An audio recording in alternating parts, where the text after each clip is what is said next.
Hello and welcome to the Promised Land, a show about Manchester United and part of the Nottingham Podcast Network. I'm Scott, joined by Rob, as ever, Scott Saunders and Rob Blanchette. I usually do that by You are force of Scott habit. Saunders, aren't you? I am Scott Saunders, you are Rob Blanchette, and That's we're me. back pre-Manchester derby. The Mark Robbins moment in Eric Ten Hag's managerial career happened on it was Wednesday night, wasn't it, at Nottingham Forest. Casemiro with a goal, which, according to some people, should have been ruled out if you look at Virgil van Dijk's goal in the League Cup final on Sunday, even though the two situations are completely different given where the ball was about to land. Anyway, they did win that game. United through to the FA Cup quarterfinals with a home match against Liverpool. Hopefully, United do not get knocked out by Liverpool at all, especially by Liverpool's academy, who are playing in their first team at the moment. But that one is a little bit further down the line. Immediately, we are looking forward to the Manchester City game. We'll do that towards the end of today's show, but there's a few topics that we'll talk about on the show today. Before we get into that, Rob, how are you doing? Not too bad. Obviously, very pleased that United progressed in the FA Cup. I think all of these are like banana skins for Eric Ten Hag now, isn't it? Like every defeat, as we said, like with the Fulham game recently, and everyone feels terrible about it, is that when you actually look at the wider record this year, it's not that bad, is it? It's like one defeat. But obviously, I think being knocked out against Nottingham Forest might have been critical in terms of how many trophies you can win this year. So pleased United won that game. Performance wasn't much cop again, but it doesn't really matter. You've got to just win these football matches. You mentioned Mark Robbins there, Scott, and it's quite interesting how many United fans don't even know who Mark Robbins is and how important Mark Robbins' goal was to Sir Alex Ferguson back in the day on that very football pitch in the City ground in that penalty box. So for me as an older fan, that was something that I kind of had misty eyes about and thought, wow, I do remember that so clearly as a kid watching it. And that goal saved Sir Alex Ferguson's career at Man United. It's been denied by the Edwards family and by Bobby Charlton and by Sir Alex himself all these years later. But that's all right to say after you've won like 30 or 40 trophies and people can say, oh, no, it wasn't like that at all. The whole press were after Sir Alex in those days. And so were United fans. They didn't want him at the football club anymore because the style of football, Scott, was rubbish. Really bad, probably worse than it is today. Yeah, you talking about the pressure and how that could have been the Mark Robbins equivalent. Like, I know United lost at Forest at the back end of last year, but they literally won, I think, 7 out of 9 so far this year. The And record's not one of bad, those is was a it? defeat. And that obviously that's not bad. You don't want to lose to Fulham in the manner that you do. And I think that is why the defeat the other day was so hard to kind of stomach, because you're seeing the same mistakes over and over again. But Yeah. yeah, it was a draw against Spurs at Old Trafford, a couple of FA Cup wins over lower league opposition, but they've had some decent wins in there. Performances aren't all there, but when Ten Hag comes out and says, I think our form's been quite good, you can't argue with that given the results that they've had Yeah, he's since not the turn wrong. of the year. Yeah, he's not right. He's not wrong. The results are fine. And again, one of my many catchphrases, winning solves everything. I think the thing is again, like you just said, it's the manner of failure, the manner of stuff happening. So when you lose against Fulham, it's very easy to pick holes in some of this stuff that really shouldn't be a massive problem to a football team on a week-to-week basis, but seems to be problematic towards Man United. And I think with the Forest game, Scott, I actually think United grew into the game, were better in the second half, and probably deserved to win the game. They were the team, I think, at that moment going for the victory, and Forest were a little bit hit or miss. But you were always worried, weren't you, that Anthony Elanga was going to get a run just like in a straight line. You were like, well, none of our lot are going to be able to keep up with him. And thankfully, I think also Andre Onana, someone we've criticised in the last few weeks, had a decent game, didn't he? Both on the deck with his distribution, but made 2 or 3 real key saves as well, which mandatory saves, but at least he made them and it didn't just go through his body this week. Of course, all this doesn't do much for the optimism going into the derby, because I know that the way I'm looking at it anyway, Erling Haaland scored 5 goals the other day. Hopefully he used them all up. But, he's not really been on it. I think Kevin De Bruyne assisted 4 of them. He did. And that's not exactly what you want going into a derby when United are defending with as much space between their midfield and their defence as you're seeing. You can just imagine Kevin De Bruyne just taking the ball and either passing it through that gap or running through that gap and playing in Erling Haaland, who's running off the shoulder of Johnny Evans. Let's be honest, City will be licking their lips. Like, I got actually, funny enough, just behind me is a Stan Chow here. Stan tweeted me about that and said, "Oh, I'd tweeted about Mark Robbins, and he said it's just a shame we're turning up at City." And I said, I don't mind because, again, back in the day, I used to remember that we used to go to Anfield quite regularly when they were the apex team in world football. Liverpool, no one was better than Liverpool in world football, and we were rubbish. And we'd go to Anfield and we'd get points, we'd win, we'd get draws, we'd shock them all the time, every season. And funnily enough, watching highlights just the other day there, Eric Ten Hag's first season, isn't it? Where we beat them. We actually got a win off Man City in corresponding fixtures. Was Across at the Old season. Trafford though? That was at United Old Trafford. conceded 6 in this game last year. That was Old Trafford, but it's not that long ago that a certain Paul Pogba with blue hair scored twice at the Etihad, and Manchester United again. Were you there for that one? Were you there? I think I wasn't there for that one, but I again, was. That was were a you? very fun day. Yeah, Tell us about it. There's a vlog somewhere on the internet of that day because I was doing like fan reaction stuff at that time. Yeah, and it went pretty viral at the time as well. I don't know if Box. it's I don't know if it's still available to see on the internet. I think it might have been privated, but yeah, it is. That was a fun day because United were awful in the first half, and they just turned it on like hey, we can actually turn up. And that happens, doesn't it? Like, this is the thing about Man United is that you could lose 7-0 there, you really could, or you go there and punch them in the face and win 1-0 or 2-1 or something strange. And stranger things have happened in football. So I tend not to reflect too much, Scott, on what might happen in that kind of scenario, because you've been told a million times that this stuff doesn't really matter in Manchester derbies, who the better team is. I can remember again being an old man, Man City beating us 5-1 when we were the best team in the world, and Man City were rubbish, absolute rubbish, and they destroyed us 5-1. So it's like it happens in football, and our form is not going to be reflective of whether we win or lose that football match. It'll be on the day, like you just said there, Erling Haaland against, say, Johnny Evans. Don't feel great about that. But what I'll do is I'll just pretend that's not happening and just put my hands in my ears and go, well, you got injuries. What can you actually do? I think Erling Haaland will like that. The matchups there for him in the middle. What is it? He scored. Was it? He scored 5 goals, wasn't it? He scored 5 goals the other day. He scored a hat-trick in this fixture last season, and so did Phil Foden. And De Bruyne got 4, and he's literally had no football in the last few weeks. He got 4 assists. So it's kind of like, So, yeah, I think City will be like, oh, do you know what? We could hammer this lot, and they probably could. But I think we just need to go there, do the work, Scott, run around, try and match Man City in their work rate, because they do work very hard, City. And if we do that, who knows? Maybe the impossible dream happens.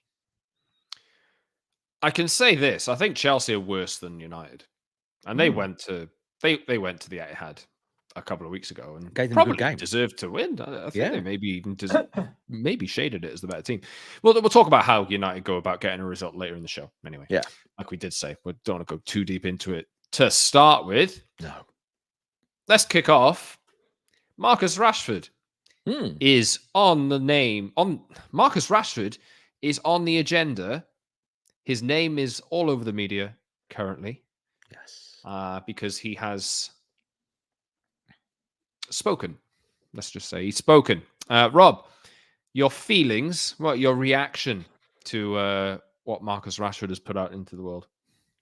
Well, let's talk, but just before that, let's talk a little bit broader about Marcus Rashford. Some of the things that I've said already in, I think, weeks gone by, just to reiterate, so maybe viewers that haven't seen the Promised Land in the last few weeks for whatever reason, and kind of go from that point. I think with Marcus Rashford, we know his form's not been great this year. That happens with Marcus. He's a bit streaky. 1 year great, 1 year not. These are things we know. One of the things that Marcus kind of spoke about yesterday publicly was in terms of who he is and what he is and how he feels about Man United. And kind of the slant on it was that talk about maybe, I think as well, some of his political achievements during lockdown, where he speaks that maybe that rubs people up the wrong way. Funnily enough, Scott, I've had so many people say exactly what he said about that. So many people go, oh, he's too bothered about feeding the children. That's what it is. That's why he doesn't play football well. And I think that's scandalous. I think that's stupid. Like, if people really believe that, then they've really got a brain, have they? You can't really go there. He's a council estate lad trying to help other council estate lads. What I will say about Marcus, and this was absolutely apparent in the Forest game, I don't know if United fans agree with me, but his work rate against Nottingham Forest was completely night and day to what we've seen in recent weeks and months. So there's been games, and obviously there's lots of viral stuff in it of Marcus jogging around Ross Barkley when Ross Barkley's 2 yards from him and kind of not putting in a tackle or not making the effort. One thing you got to do, you play for our football club, but any football club, if you're playing for the badge, you have got to run and work. Now, that was there against Forest. Now, he did miss some chances, didn't he, Scott? Some really gilt-edged chances against Nottingham Forest. But I'm not worried about that because he actually did what Rasmus does. And Rasmus will miss a chance now and then, but Rasmus works and does the press. So if Marcus is going to be on number 9 for maybe a few weeks, we don't know, Rasmus can make it back in 2, 3, 4 weeks, then at least run. So he didn't really address that, Scott, I think, in what he said. Timing of the interview, people can question, but I think more than that, I think with Marcus, he's really just got to be a little bit more outward. Like he talks about being an introvert, and it's stuff that we know about Marcus. He is an introvert, but he is a Man United fan, and I do believe that he loves the club, just like we all love the club. But when you the guy that gets paid 350 grand a week, you've got a big opportunity to show people you love the club. So that's kind of it really with Marcus. He didn't really go much deeper into that. He just kind of talked about maybe some criticisms of stuff that he said before. Overall, for me, Marcus, get on with the job against Man City. Go and do the press. Go and do the hard work. You know what this means for United fans. So prove it every week. And that's all I can really say towards Marcus.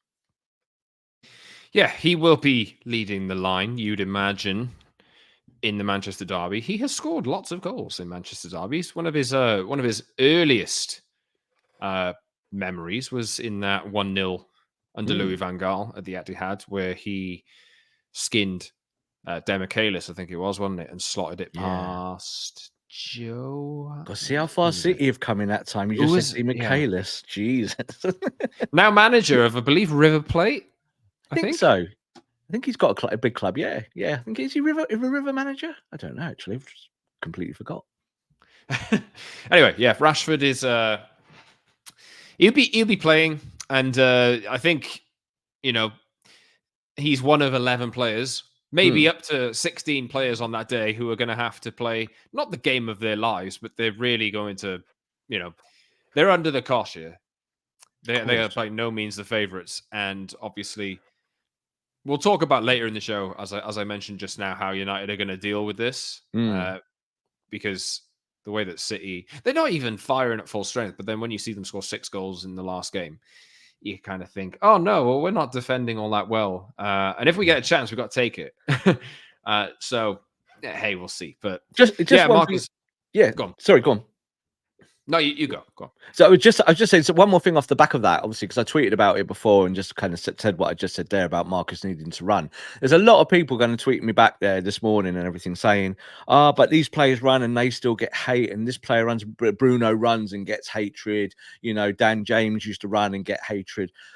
I want to make this distinction because when I talk about how fans react to a player, I'm talking about the physical aspect of being in a stadium with that player. That's what I'm talking about. So it's really hard in the tweet sometimes to expand because you don't really want to write 10,000 words to kind of explain every emotion.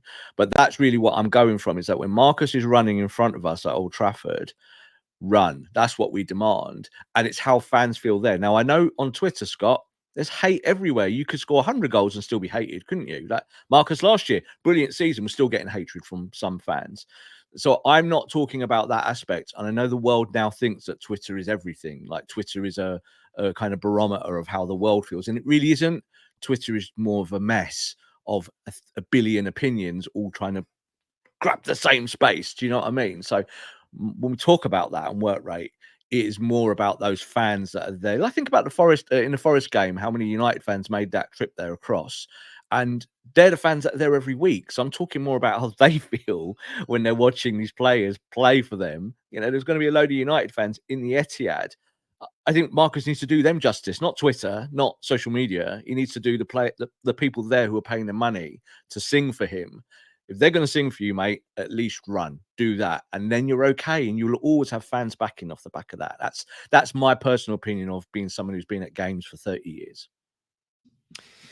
Not the only player who's been in the headlines the last few days. No, Rashi, because Erik ten Hag's been talking about Bruno Fernandes, and Bruno got the assist for Casemiro's Mark Robbins-esque goal at Forest.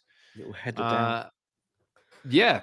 Also, I think he must have like reopened the wound from that injury that he picked up in the defeat against Fulham as well, because he was pointing to his head when he was celebrating. And I was like, yeah, you definitely you've done something to your head there, haven't you? Because he didn't And then look the blood too gushed.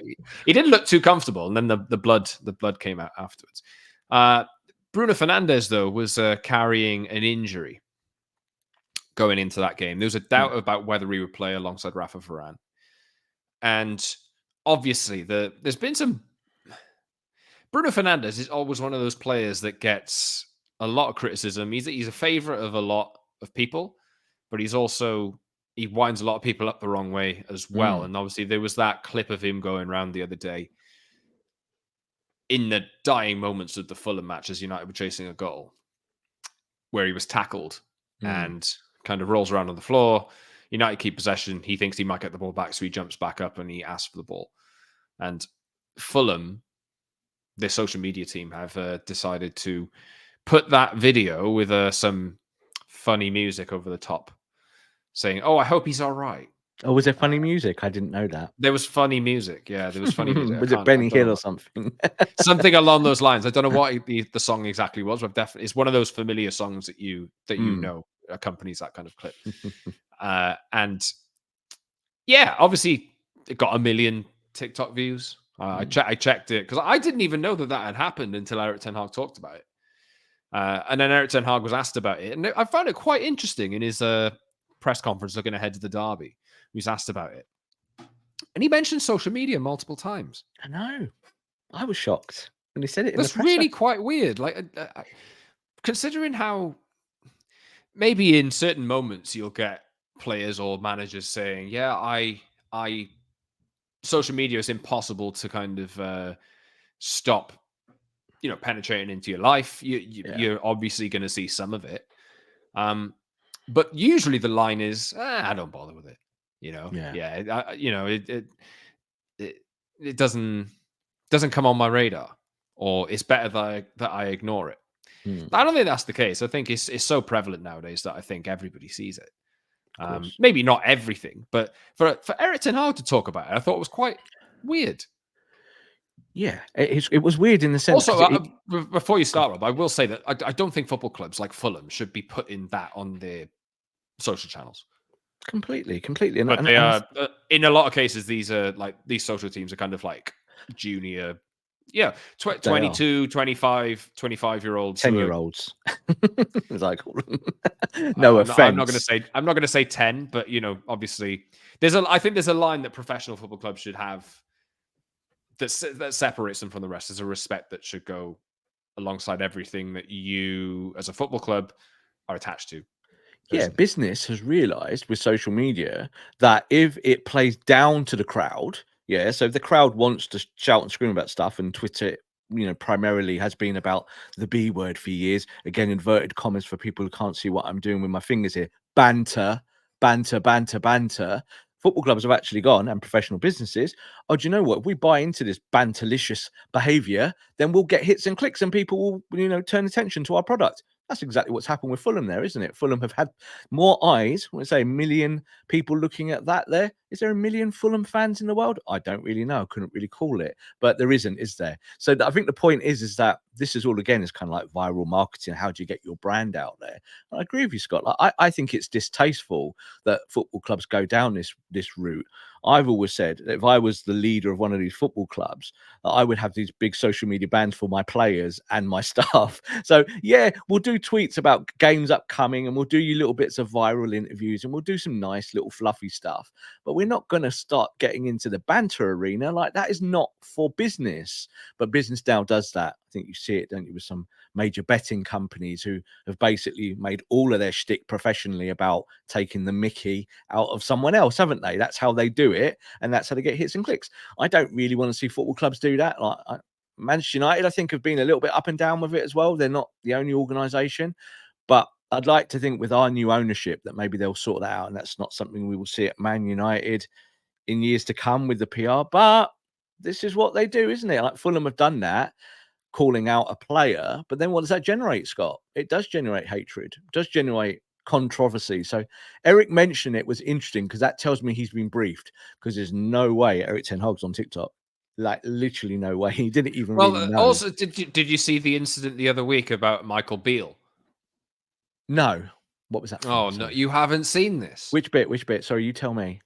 Michael Beale, former QPR, was he? No, Sunderland. He was at Sunderland, right? Yeah. Former Sunderland manager, Michael Beale. He recently lost his job. And it turns out that he was running some burner accounts which were self-promoting him.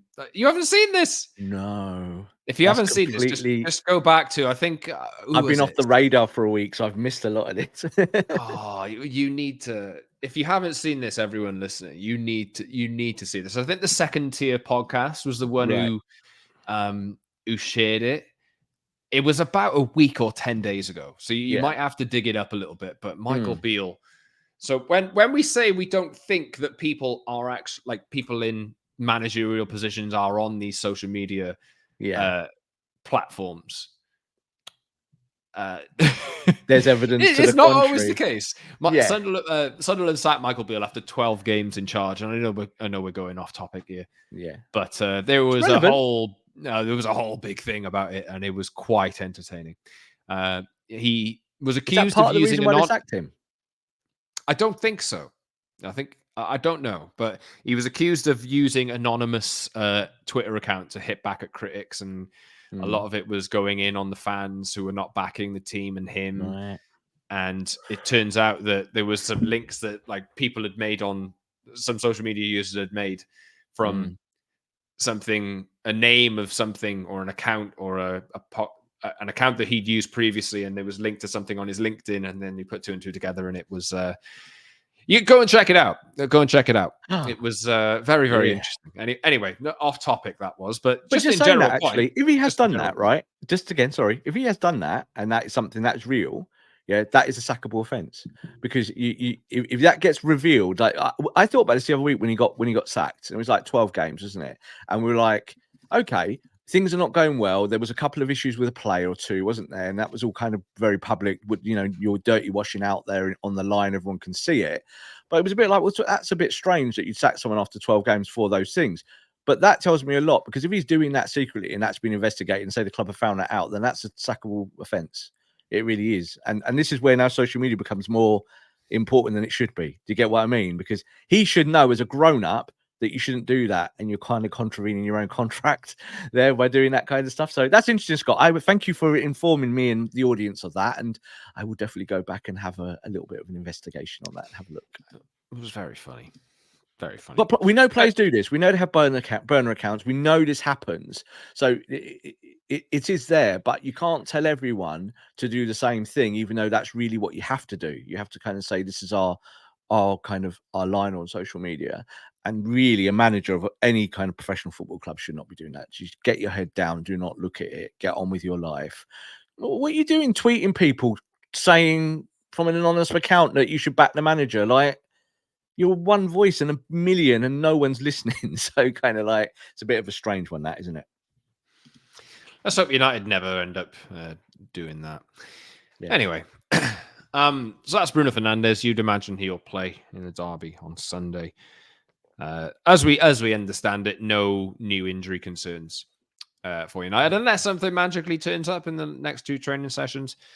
You might get a similar team, maybe plus Kobbie Mainoo in there for the derby. But just before we move on, follow us on social media at @_ Scott Saunders, @ _Rob _B, and at TPL MUFC, and subscribe to us on Spotify and Apple Podcasts, and also YouTube as well. Like this video, leave a comment, notification bell, etc., etc., and also 5-star reviews, please, on the audio accounts too.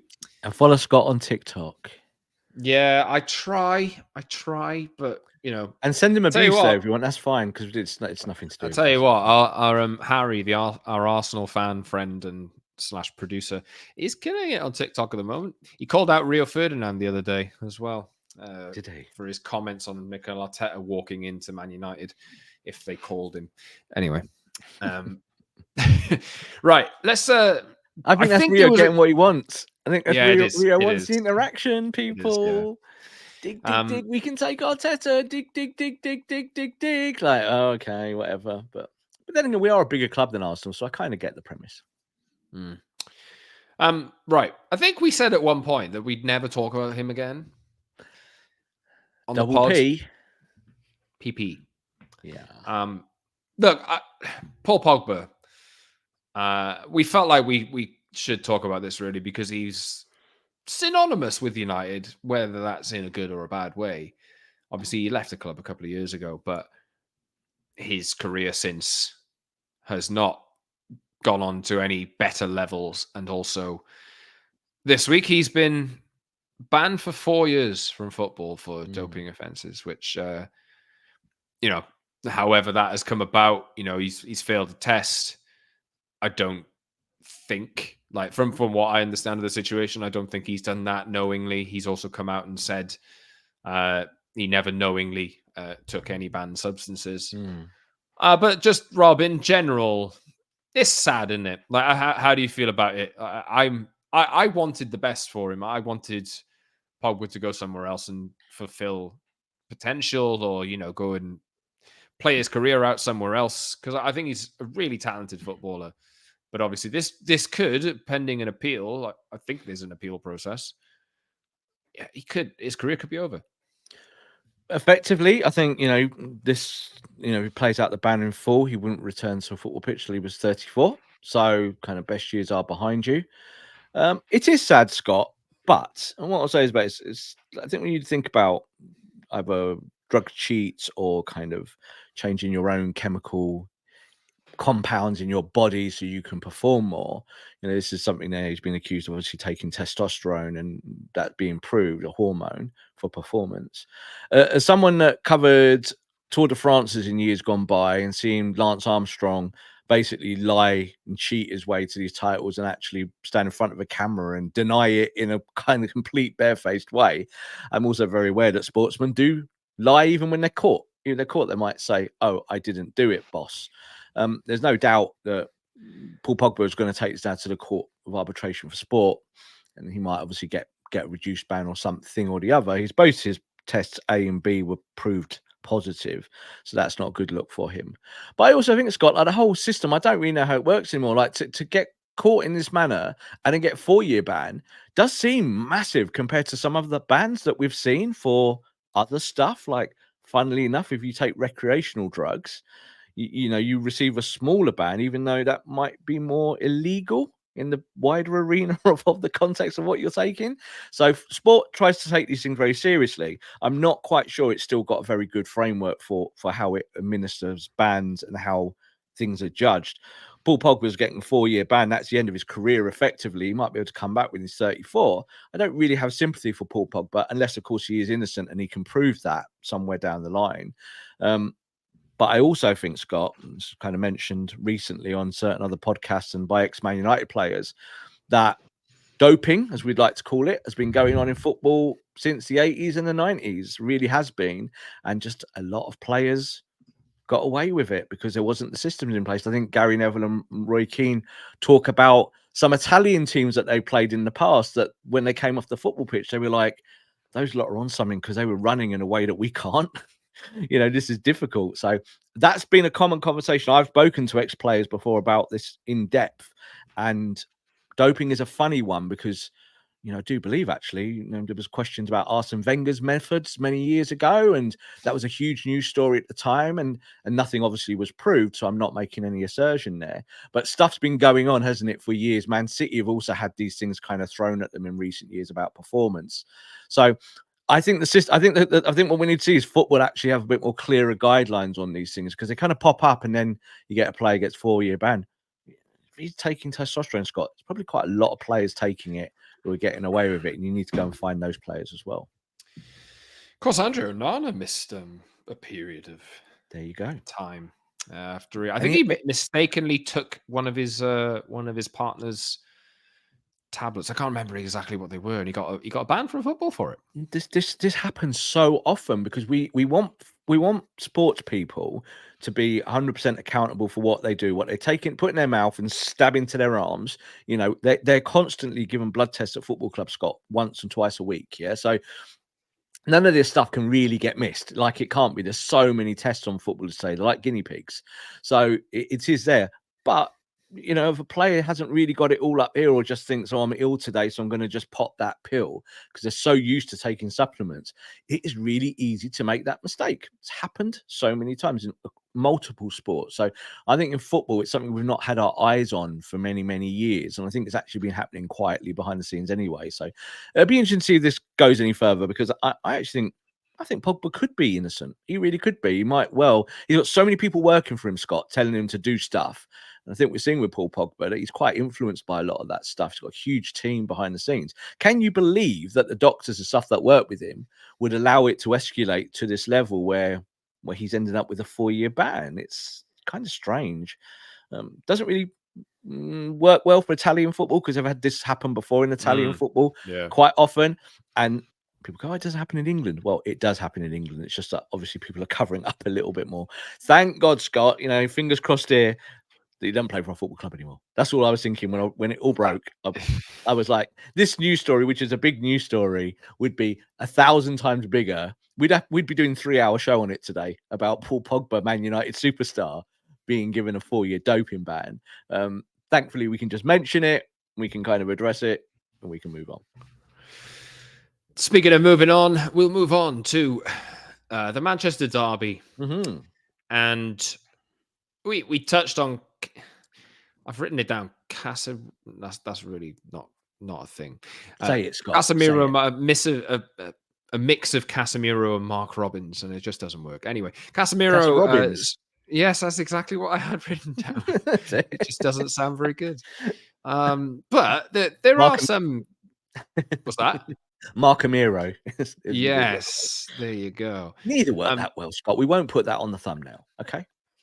But Rob, this comparison you're making between the two goals, I know you touched on it at the top of the show, but this even happened before I was born. I've said, I know the context. I know the significance of it growing up and like watching United and learn about history and that kind of thing. But you know, my history of United really springs back to 95 onwards, 95, 96 onwards, I think. The glory years. Yeah, well, I wonder. Although I did start supporting them before they'd won any trophies. I will say that. I just like Cantona in that season. Not a glory hunter from South Wales in Scott, no? No, well, I get that leveled at me all the time. But hey, if I wanted glory, you know, wouldn't be supporting this lot anymore. No. Anyway, yeah. So Mark Robbins scored that goal, which saved Ferguson. Or like is reported to have saved Ferguson. I think that's how it was. How close to the mark is it with this Casemiro goal and Eric Ten Hag? Well, what first say is, like you're a younger man than me, Scott. This beard that you can see here on YouTube that's very grey now wasn't that grey maybe a few years ago. So do you know what I mean? But yeah, I remember that period so clearly still. I was only a kid, but I still can remember where I was sat watching it on a TV set. It was in the day, Scott, when you only got one game a weekend, like on a Sunday at 3:00, and it was Manchester United at Nottingham Forest against a very good Nottingham Forest team with Stuart Pearce and actually a team that at the time had kind of like top 6, top 5, top 4 ambitions. It's kind of in the time as well, Scott, when top 4 wasn't a thing. Like you didn't get you anything. You didn't get the Champions League. It was just European Cup winners, wasn't it? So I think when you look at the goal and kind of compare it to the Casemiro moment, the bit that kind of really sticks out for me is just remembering where we've come from as a football club and what happened with Ferguson in those years. I have to reiterate that 3 of Ferguson's first 4 years at Manchester United, Man United came 11th, 12th, and 13th. Can you imagine that today, Scott? If Man United came 11th, 12th, and 13th in the 3 seasons out of 4, like that, the world would be burning down. My background here, I would just be sitting in a fire. That would be it, wouldn't it? That would be the media in a nutshell. But Sir Alex did get a lot of flack in those days, and he also got a lot of flack from paying fans. Like I remember being at games, and I can remember just the discourse of voices. I think it was a famous poster of someone holding up a placard saying 3 years of this rubbish, Fergie out. And I think that's been going around for years. That was an old thing from back in the day. I can't say for sure that Casemiro's goal saved this manager in the way that Robin's goal definitely saved Fergie. But there are definite parallels in the sense that I think if he'd got knocked out the cup, Scott, this time, Erik ten Hag, then the case against him would have been huge, because that's it now, no chance of a trophy. I do think that Ineos and Sir Jim Ratcliffe specifically are going to be a little bit old school about this. Like, I think they want silverware. So, like, being knocked out the FA Cup might mean more to them than it would to, say, the Glazers, say, 1 year before. I don't think the Glazers really care about the FA Cup. I don't think they know what it is. So, I think that this will all be part of the day of judgment for Erik ten Hag when it finally comes, whether you keep him or you don't. But that goal so late on that football pitch, it might well be remembered in years to come that if Erik survives, that we're looking back 5-10 years down the line. If Erik ten Hag's been successful, won Premier Leagues, won stuff, we actually go, that was the day. That saved him, that goal, because he could have gone some moment afterwards. It's funny to make those parallels, but I see them because I just remember what it was like back then with Fergie, was that people didn't want Fergie there. The football was worse, Scott, in those years, the late 80s, than it is now. And people don't realise that. It was a really bad set of circumstances. 1990, United were mid-table and we were proper mid-table. Like, that's who we were, 12th. And we weren't beating teams above 12. Do you get what I mean? Like, we've been talked about in those years with Fergie as being relegation candidates. That's what people used to talk about, because 12th to 17th, 18th, 19th was not that far away. It was about 5, 6, 7, 8 points in those days. So, yeah, a little bit of a stay of execution for Erik with Ineos. And I think Jim Ratcliffe might be going, yeah, I'd like to win this FA Cup. So please go do your best. Of course, all that could be erased if they get smashed in the derby this weekend. And maybe I don't know, because I think, again, I made the Liverpool comparison at the top of the show. I think that we are like miles off Man City, and I think City could absolutely murder you in this scenario. City are going for a title, they're going for a double treble, yeah, and they're on it now. Like I said the other day, they're now 20 games unbeaten in all competitions, City. Yeah, it was 5 minutes ago people were saying, oh, they're not very good again. Oh, they're not going to do it. Well, 20 games unbeaten is pretty good, isn't it? So I think the whole point is that Haaland's come back from his injuries. De Bruyne's coming back from his injuries. They are clicking.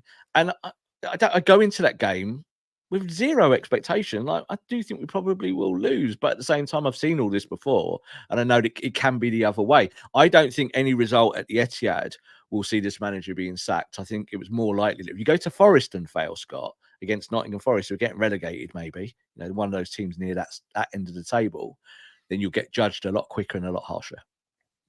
I don't know. I think it's a lot of it's about the manner for me. I think United need to. They can't fold like they have at Anfield and like at the end. Like, I think they were 4-0 down in like 20-30 minutes last season, and they have to. Ten Hag has to take some kind of lessons from what he's seen in these games previously. I know they did well at Anfield in the sense of, I remember we came on here and were quite positive about it after, even though United have been criticised for being defensive. But in these situations, like, I know Erik ten Hag wants to imprint a standard and a style of play, which obviously people are debating, does that even exist?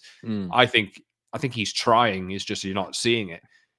But in this case, you are, and the 11 that he's going to put out is by nowhere near a match for City.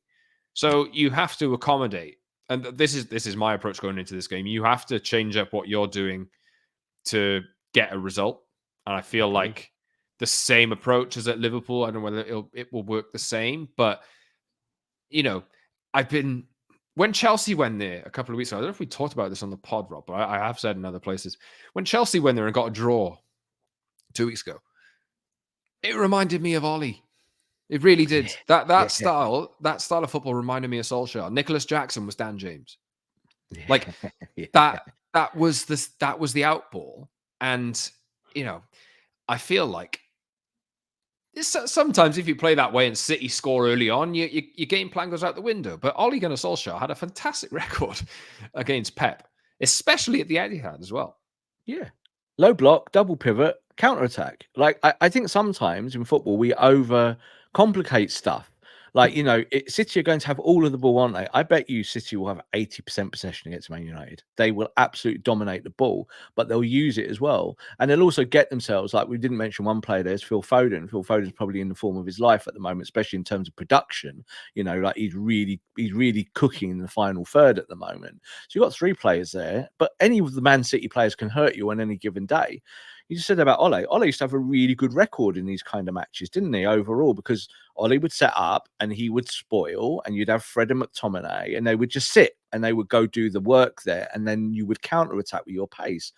I actually think in this scenario, Scott, that is actually the wisest thing to do. I won't be surprised if Erik ten Hag goes there, plays 4-1-5, and Casemiro ends up being left on an island on his own, and it will be a mess.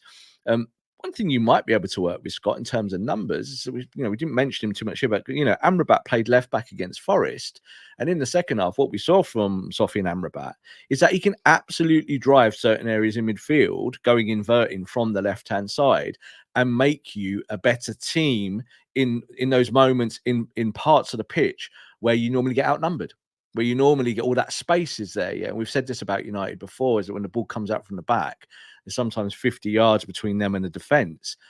Fingers crossed, Scott, maybe Amrabat can plug some of that hole. And maybe, actually, the manager said this in his post-match presser. He talked about thinking about playing 2 6s. That's a double pivot for people for other money. Yeah. And he hasn't talked about that before. He doesn't like talk about 2 6. He likes to talk about 1 6 normally. So I think he might go there and do that. I hope so. That's what I hope as a fan, that he goes there and just plays counterpunch, because that's what you can do against this Man City team. They are loads better than you. Don't do what you did at Anfield. Don't play well for one half of football and be naive and think that that's cool, because in the second half, they'll kill you. And that's what I'm worried about in this game, is that United might go there and play quite well for half an hour, and then Eric lets them off the leash a little bit and you get hammered. But I think tactically, again, we could do shows on that week after week after week. I think Eric needs to learn some of that stuff. I'm not quite sure. I think sometimes he's a bit colorblind to some of that stuff. And I think he'll go there and tell his team to go and attack and go and get at Man City. And yeah, that's cool. But you will lose. If you just do that, you will almost definitely ship 4 or 5 goals. Bring back Fred, I say. Bring back Jose. Bring back Mourinho, park the bus. Yeah. Look, parking the bus is no problem when you play teams like that. Like, go spoil. Like, I'm happy for that. You could play a double pivot, of Casemiro and Amrabat in there. You could easily do that, or facilitate a double pivot and fill the hole. You could put Manu in front of the back 4 and just really do it. And then just tell Rashford and the quicker players, you get ready on a counter attack. We're not. Bruno, you're going to be disciplined today. You're not going to play that kind of number 8 role where you float around, because they will work you out, and De Bruyne will just have a laugh against you. So don't do that today. Let's just be compact. I don't think there's any sin about being compact on a football pitch, Scott. I think quite often now we're so enamored about attacking football. Sometimes you have to close games down. There's an elitism about tactics, and like Pepper's definitely the style of play that Pepper's played and Klopp has played over the past few years. It's gone so pure. Like, in the sense of you must be on the ball, you must be attacking, you must be entertaining.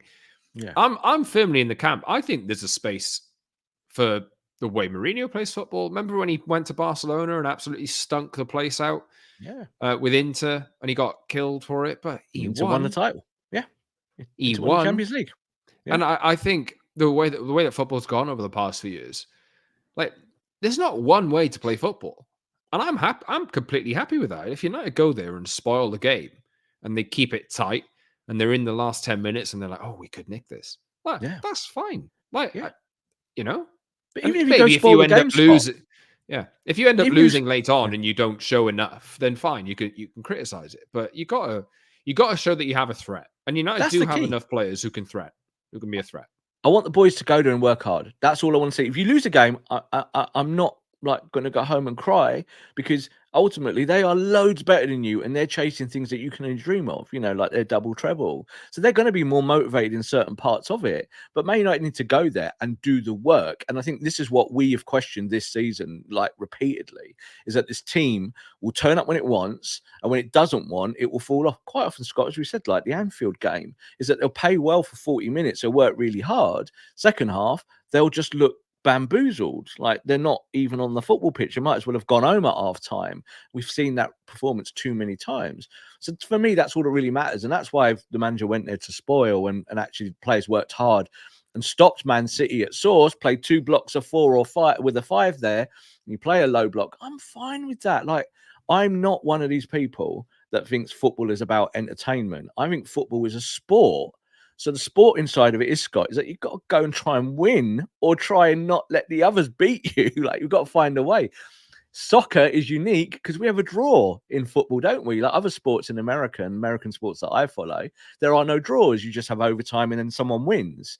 But you can go to Man City, Scott, get a 0-0 draw. Well done.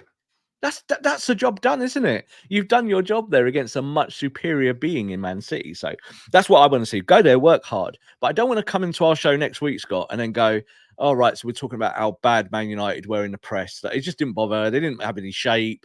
They looked moany and moody, and Bruno had to roll around on the ground, and Rashi looked sad at the top. I don't want to talk about those things. I just want to talk about the positive stuff, and that is actually doing the hard work. How far they have fallen, I hear people say. Manchester United? Yeah, how far they've fallen. They're begging for a 0-0 draw at City. I'll take it tomorrow. And you know what? Just like we're talking about Mark Robbins, back in the day when we used to go to Anfield, I'd take 0-0 draws because you go there and you Liverpool also did it to United when Liverpool were bad and United were good. About to say, and everyone did it to us when we were the top team for 25 years. Teams would come to Old Trafford and set up. I remember one of the most famous ones I remember in my head, right? And I don't know why this just popped in, but I think it's because we're talking about Jose, is that when he bought his Chelsea team to Man United, he played a system of 4-6-0, right? This is what he did. Came to Old Trafford. It was a cold night. It was pouring with rain. I remember I was soaked. And he played Kevin De Bruyne, as his striker in that 6. And Kevin De Bruyne played that role and was almost anonymous. Like it was in the days when people thought Kevin De Bruyne was just a very average midfielder. And he played this system where he just blocked it all up. And after 90 minutes, we went away. And I remember thinking, well, Jose got what he wanted. He got his point. That's it. Jose got what he wanted. And we were like, oh, it wasn't entertaining. Football doesn't need to always be entertaining. If you're professional, you have to be professional about it, and it's about getting your results. And that is the most important thing for any coach and any footballer. I know fans now, I think, are a bit spoiled with all that, Scott. Like hey, Alex Ferguson used to do it. Some of the stuff Fergie used to do was dross. And people don't want to talk about that. Especially in Europe. People some forget of those that. European performances where he put a 4-3-3 and he played Park and bloody Fletcher and that was awful to watch, but I understand why. In the years before we won the treble in '99, those kind of 10 years between, say, the Cantona winning your first Premier League to winning the treble in '99, it's kind of like a 7-year gap. Like people forget it's a long period of time. United were pretty awful in a lot of those games, in the bigger games. They just didn't really have the tactics. They didn't have the style. And they, again, were a team that were a counterpunch team. It's like, we can hurt you, but as we bought players through those years, we attained more control of certain parts of the park. Again, when Roy Keane came to the football club, United stylistically changed through midfield and could play through a little bit more, and we're a bit more of a kind of. We were never really, Scott, a total football team. There were always teams on the continent who were better than us, always, but we could win games. So this is why I think, I don't worry about this stuff, is that, City are better than you, Liverpool better than you, but you've got to find ways over time. And that's why I said the other day, 5 years, because I remember that it was 7 years that Fergie took to find a team that could win a treble. It really took a long time. Pep Guardiola's, it's taken him 7 years to win a treble at Man City. So these things take time, and Man City is just another game. Unfortunately, you got to go there and do your work. And that's all I care about. Is go there, work hard, lads. And then at the end of the game, you did lose 2-3, 4-5-0. We can at least say, well, you know what? You put up a fight and you lost, and City move on and we move on. And that's the end of that. We'll see how United fare at the Etihad. There's, they've done it before. But, they really have to be on it. And I feel like if I see the same massive gaps and the same errors, I'm not going to be very happy. And that's probably not going to make a lot of people very happy. But if that does happen, Scott, then there is totally a future case here to talk about changing the manager. So this is the unfortunate bit. It doesn't matter whether we want Manchester to stay or not stay, or we like this player, we dislike this player. If he goes there with the wrong tactical setup and tries to be stubborn and stick with it and go, oh, do you know what? I'm just going to play 4-1-5 or 4. I'm not going to go to a 4-2-3-1. I'm not going to kind of try and spoil. Then that's on him. Yeah, and if you lose 5-0 then it's a different conversation, isn't it? And you're right. We won't be happy about it. I think there's also got to be a level of realism of a lot of this stuff when it comes down to it. They are so much better than us. So we have to do something that stops them being good, don't we? And have we got that in us? Like, I don't know. Like, I do think that Phil Foden will look at Casemiro and just go, I'm going to run you all day long. Wherever I go, and you're going to foul me after 20 minutes and get a yellow card, and then we're going to be talking 20, for 70 minutes. Me like 2 minutes. So. And me, yeah, exactly. And that's what worries me, isn't it? Is in-game management with Man United, is that these players just don't really know how to kind of do it. And it ends up being like a one-man midfield. Like, I think Cobby being in there could help United. So let's see. I'm glad he got a rest against Forest. He can't play every minute. I know people were complaining about that. He has to be rotated in and out. He's a young lad and he needs to be saved for these moments. But he's also a mank, He's another guy who might look at this and go, this is the day to really show who I am. Because I think he's got that about him. And also about Marcus at the top of the show. Marcus, go show what you can do, yeah? This is a big stage for you. You're a Mancunian. You know exactly what it means. So show it in your work. So that's on Sunday afternoon. Any final thoughts for today?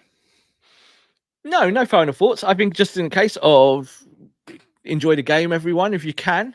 These moments, this is what players play for, this is what they want is the biggest games.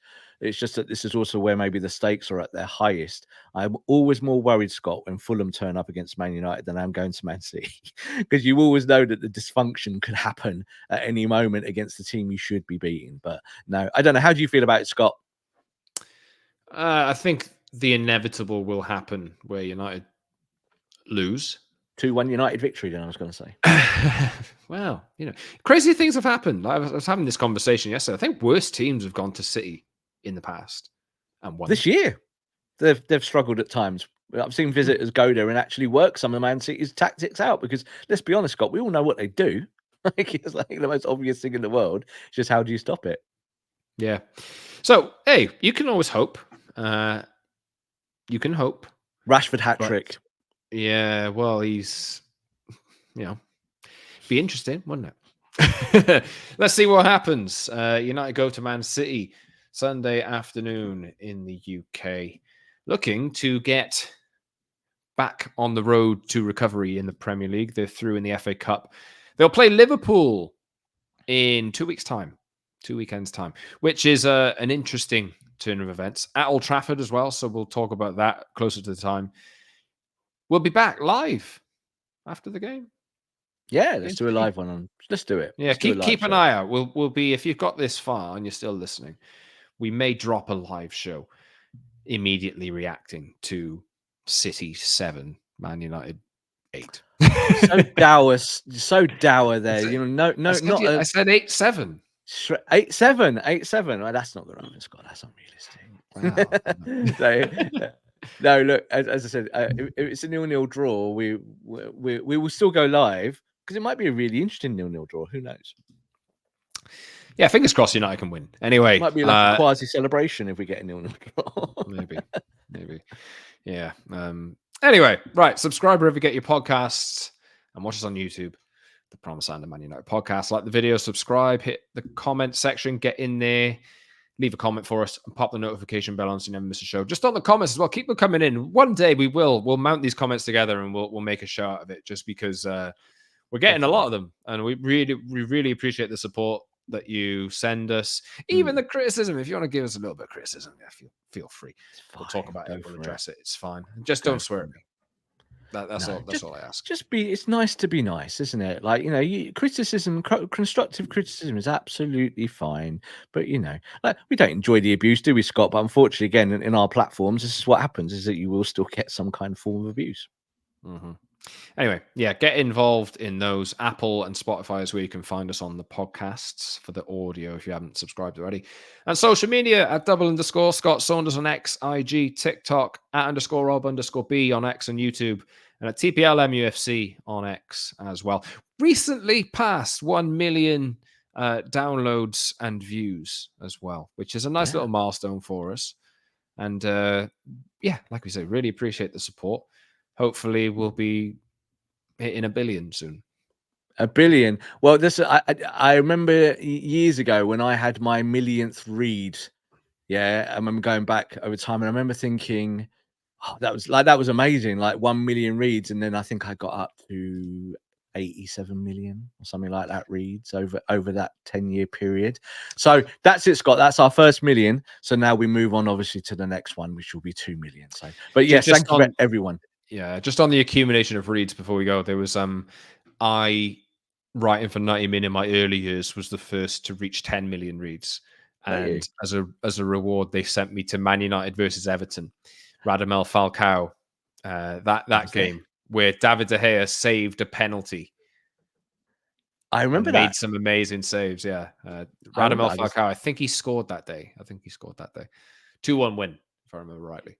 But fantastic. That's a nice little gift. I don't remember when I got up to, when I was, I think, got into like the hundreds of millions and views, all reads and stuff like that. I don't think anyone ever sent me anything. So like, you're quite lucky there to get that. That's good, isn't it? You know, well done. But yes, thank you to everyone that watches the show and shares it. And again, I know it's one of these things we can't reply to everyone. We always say this, but we see everything, and we love that you kind of comment and that you champion the show, because we know, Scott, we've done the show, haven't we, organically. We've done it through word of mouth more than anything. We've done it through the audience. So 1 million streams and downloads across all the kind of major podcast providers is a fantastic achievement. And it's your show, guys. So thank you very much for that. And stick with us and keep telling your friends about it. Yeah, that's just final point there. Keep telling people about it, because the more we see that it's among your favorite podcasts, is really nice, because I think I tweeted about this just a few weeks ago.